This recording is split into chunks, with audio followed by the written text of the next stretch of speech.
Emmanuel Macron, candidat à la présidentielle, l'ex-ministre de l'économie a donc annoncé sa candidature aujourd'hui à Bobigny, en Seine-Saint-Denis. Fin du suspense et début d'un long chemin jusqu'en avril 2017. Pour en parler avec nous ce soir, le représentant de son mouvement En Marche en Indre-et-Loire, Philippe Chalumeau. Bonsoir. Bonsoir. Fin du suspense, donc ça fait combien de temps que vous sentiez que Emmanuel Macron allait se présenter ?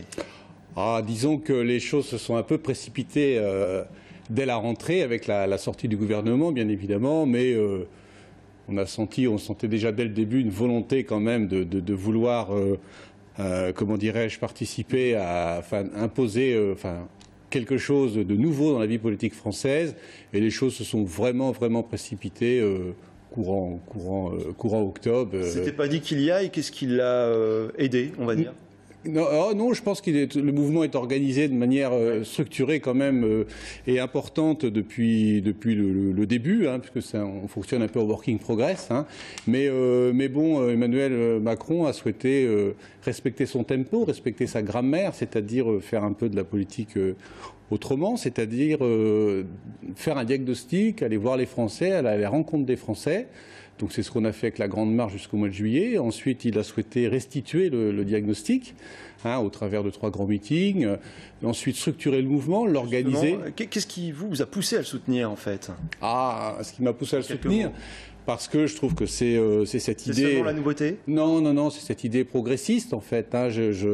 Moi, j'ai un parcours politique dans lequel, Parti socialiste, j'ai pu faire le constat, qu'il y avait des choses un peu vieillissantes, que les choses n'évoluaient pas. Je trouve que le parti devenait un petit peu, n'était plus tellement en phase avec ce qu'attendaient les gens et la société d'aujourd'hui. Et j'avais envie de me lancer dans une aventure nouvelle avec des gens nouveaux. Vous avez toujours votre carte au Parti socialiste ? Là, aujourd'hui, c'est plus mon sujet. Mon sujet, moi, je suis le référent d'En Marche dans le département 37. Mon sujet, c'est de rassembler le maximum et de faire le travail pour que Emmanuel Macron soit notre prochain président. Alors, on va écouter une réaction justement du premier secrétaire départemental du Parti socialiste qu'on a interviewé tout à l'heure. Ça peut mettre la gauche en difficulté, mais en même temps, M. Macron ne se réclame ni de la gauche ni de la droite. Par ailleurs, c'est un phénomène un peu personnel, puisque pour l'instant, à part critiquer ce qui s'est fait, il n'a pas avancé beaucoup de propositions. Et il faut voir à l'usage comment sa candidature va atterrir dans la campagne. Alors, le premier secrétaire départemental dit 2 choses. Il dit, sa candidature risque d'affaiblir la gauche, avec le spectre peut-être d'un second 21 avril. Est-ce que vous êtes d'accord avec lui ? Non, je ne suis pas véritablement d'accord avec lui. Je pense que la candidature d'Emmanuel Macron s'inscrit dans une logique, donc une logique de proposer quelque chose de nouveau. Et notre ambition, c'est de rassembler tous les Français vers autour d'idées de progrès, et de proposer un véritable renouveau, une refondation démocratique, et d'essayer de faire entrer notre pays dans le XXIe siècle. Deuxième point, pas de programme.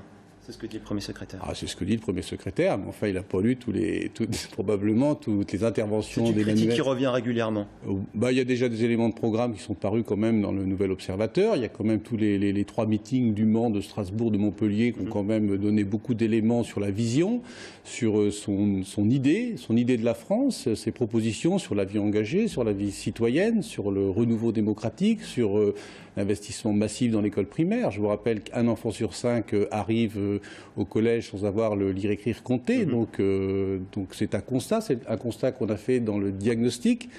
Donc la mesure, ça va être d'investir massivement, par exemple, dans l'école primaire. Voilà, ce n'est qu'une seule mesure, mais il y en a beaucoup. En fait, il n'a peut-être pas lu non plus que dans le projet, il y avait beaucoup d'éléments qui tournaient autour de l'accès à l'éducation, l'accès à la sécurité, l'accès aux soins, l'accès à la mobilité. Tous ces éléments-là sont quand même un peu des éléments programmatiques. En un mot, oui, pardon, je vous coupe. En un mot, Emmanuel Macron à Tours, oui, non ? Oui, bien sûr, oui, évidemment. Oui, il va venir à Tours, évidemment. Une ville comme Tours, on a presque 1000 adhérents, évidemment. Voilà, merci Philippe Chalumeau d'être venu sur notre plateau. Merci. L'économie, en bref, les cadres d'Outiror ont déposé un plan de reprise cet après-midi devant le tribunal de commerce d'Orléans.